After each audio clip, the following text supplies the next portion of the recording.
All right, let's set the scene. You're on the floor of a steel mill. It's hot, the air smells like sulfur, and you can feel the heat from a ladle of molten steel 100 feet away. Every single thing around you, the overhead crane, the rollers, you name it, can kill you in a split second. That, right there, is the real danger in our line of work. Hold on a second. The biggest danger on that floor isn't the 3-ton crane over your head. It's walking into your shift knowing your boss sees you as a number on a spreadsheet and nothing more. The machinery? Yeah, it can kill your body, but that kind of management, it kills your spirit. And that, my friend, is the real story we're digging into today.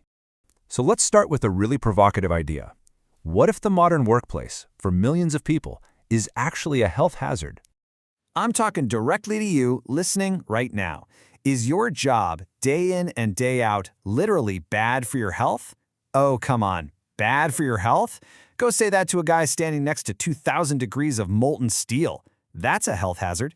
This sounds like some fluffy nonsense the HR department cooked up because they were bored.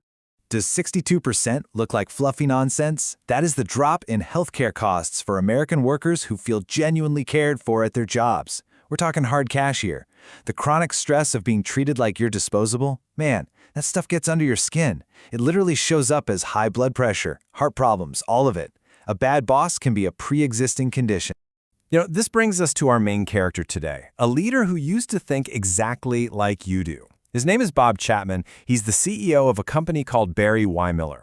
And when he started out, his entire world revolved around the bottom line. It was numbers, numbers, numbers. And look what happens. His father dies, the company's in trouble, the bankers are at the door, and what does he do? He takes charge. He cuts costs, he brings in discipline, and bam! 9 months later, the company is more profitable than it's ever been. That's how you save a business. You get the job done. End of story. See? That's business. You don't have the luxury of getting all sentimental when you've got a payroll to meet and orders to fill. You gotta keep the lights on. But don't you see, that exact thinking, that you don't have the luxury to care, is what almost burned the company to the ground a few years later. It creates a brittle organization, one that just shatters the second a real crisis hits. Because a crisis did hit. In the early 80s, the market completely turned on him. All those profits, gone.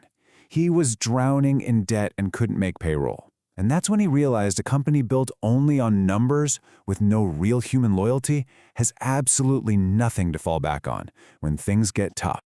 This was his rock bottom. The only way to survive was to start buying up these broken companies that nobody else would touch. And as he tried to fix them, he had this realization. You can't just manage your way out of a disaster with spreadsheets. You have to lead. And for him, leadership started with actually giving a damn about the people on the floor. And this right here, this was his big aha moment. See, management is about controlling things, moving pieces around. Leadership, he realized, is about nurturing people. Parenting? Whoa, hold on. We're building heavy industrial equipment here. We're not running a daycare center. People show up for a paycheck, not a pat on the head. This whole parenting angle sounds like a one-way ticket to miss deadlines and a total loss of discipline. But you're not seeing the cost of not doing it. The cost of people quitting, the cost of people who are just physically there but their minds are checked out. That's the stuff that Chapman wanted to fix with this whole new philosophy he called truly human leadership. So this is the heart of it. On the left, you've got the old way, command and control. People are just functions, it's all about the numbers. But on the right, you've got the new way. Leadership is about stewardship, people are treated like family, and success is measured by the actual lives you touch. Okay, stop. That stuff on the right, stewardship, lives touched, that is pure HR fluff. How does any of that help you hit a production target when you're 3 days behind schedule? Because the stuff on the left is what's killing your productivity. That old command and control model, where people are just cogs in a machine, cost the US economy up to $500 billion a year in lost productivity from checked out workers. This isn't about being nice, it's about plugging a giant hole in your company's wall.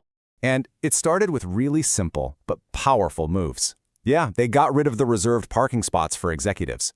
But the real change came when they just started listening. Chapman tells this amazing story about a guy who worked in the plant. The guy says to him, "Look, when you send me to Puerto Rico to install a piece of machinery, you trust me with an expense account and a company credit card. But when I get back here to the plant, I have to ask for a key just to use the phone. Why do you trust me out there, but you don't trust me in here?" Man, that one question just changed everything. And the key is, they wrote this stuff down. It became official. These aren't just feel-good quotes on a poster. This is how they decided to operate, from the top down. It's all about seeing leadership as this huge responsibility for the people that are entrusted to you.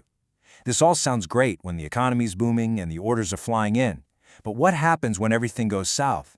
Can you afford to celebrate goodness when you can barely make payroll?